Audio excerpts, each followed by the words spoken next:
حضرت امام حسین رضی اللہ تعالی عنہ جب راستے میں تھے اور حر بن یزید ریاحی مقابلے میں آ گیا اور اس کے ساتھ کوفی بھی تھے، تو اس وقت ان سے مخاطب ہو کر کے کوفیوں سے آپ نے ایک خطبہ ارشاد فرمایا کہ لوگوں، میں تمہیں بتانا چاہتا ہوں کہ میں کیوں یہاں آیا ہوں، میرے آنے کا مقصود کیا ہے۔ سلطنت کے حصول کے لیے حضرت امام حسین نہیں آئے۔ اقبال نے کہا مدعاش سلطنت بودے اگر، خود نہ کر دے با چنی ساما سفر۔ اگر ان کا مقصود سلطنت اور تخت و تاج ہوتا تو وہ اتنے تھوڑے افراد کے ساتھ اور بچوں کے ساتھ یہاں نہ آتے۔ ان کا مقصود یہ نہیں تھا۔ ان کا مقصود کیا تھا اور وہ کیوں آئے تھے؟ ذرا ان کے کلمات سنیے، اس سے آپ کو فلسفہ شہادت حسین بھی سمجھ میں آئے گا اور امام حسین رضی اللہ تعالی عنہ کے قیام کا مقصد بھی سامنے آئے گا۔ ہم تو یزید کے اس لیے خلاف ہیں کہ اس نے امام حسین رضی اللہ تعالیٰ عنہ کو شہید کیا ہے، وہ قاتل اہل بیت ہے، لیکن جب امام حسین رضی اللہ تعالیٰ عنہ یزید کے مقابلے میں کھڑے ہوئے تھے اس وقت تو وہ قاتل اہل بیت نہیں تھا۔ یہ جرم تو اس کے نامہ سیاہ میں بعد میں آیا۔ جب وہ کھڑے ہوئے تھے تو ان کے نزدیک تو یہ بات نہیں تھی جو ہمارے نزدیک ہے۔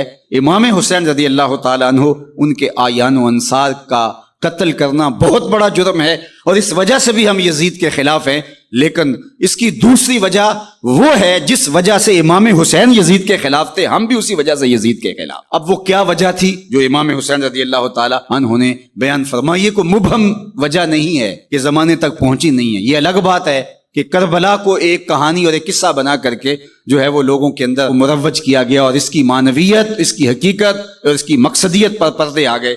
سنو امام حسین رضی اللہ تعالیٰ عنہ نے کیا فرمایا، الا وَإِنَّ هَؤُلَاءِ قَدْ لَازِمُوا طَاعَةَ الشَّيْطَانِ۔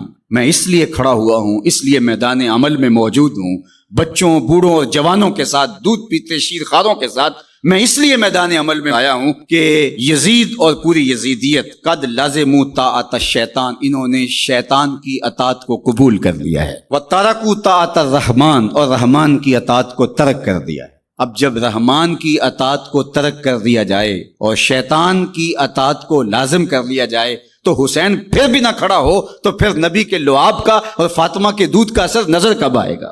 اللہ اکبر۔ اہل بیت کو سفینہ نوح کی مثال قرار دیا اور وہ کشتی ہیں، اور جب طوفان آئیں گے تو کشتی اس وقت کام دے گی۔ اگر کوئی فوج میں بھرتی ہو اور جب جنگ لگے تو اس وقت وہ چھٹی پہ چلا جائے تو یہ سوائے لطیفے کی اور کیا ہو سکتا ہے؟ جب حضور نے اہل بیت کو کشتی قرار دیا تو جب امت پر طوفان آیا اور شیطنت پورے جوبن پر آئی، اگر یہ کشتی آج نہیں کام آنا تھا تو پھر کب کام آنا تھا؟ اس لیے حسین ابن علی کو اس وقت کھڑا ہونا پڑا، اس لیے کہ کشتی نے طوفانوں میں ہی تو کام آنا ہے اور طوفان تو بفر چکے ہیں۔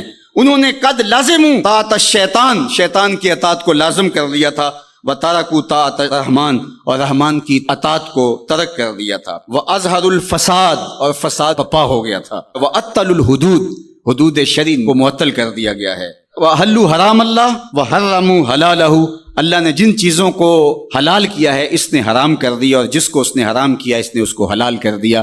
اب یہ ہیں یزید کے کرتوت، یہ ہے اس کا عمل۔ تو حضرت امام حسین نے فرمایا مجھے بتاؤ، جب میرے رسول کی شریعت پامال ہو رہی ہو، حلال کو حرام کر دیا جائے، حرام کو حلال کر دیا جائے، حدوں کو معطل کر دیا جائے اور فساد بپا ہو جائے، شیطان کی اطاعت کھلے بندوں کی جائے، رحمان کی اطاعت ترک کر دی جائے، تو جس کے پاس کشتی ہے اس طوفان میں، کیا وہ اب بھی میدان عمل میں نہیں آئے گا؟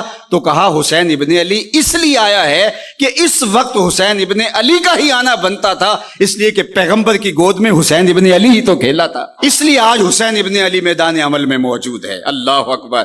یہ تھا مقصد حضرت امام حسین رضی اللہ تعالیٰ عنہ کا۔ نہ تخت و تاج کی چاہت تھی، نہ کوئی بغاوت تھی اور نہ جلد بازی کا نتیجہ تھا، بلکہ بہر حق در خاک و خون غلطی داست۔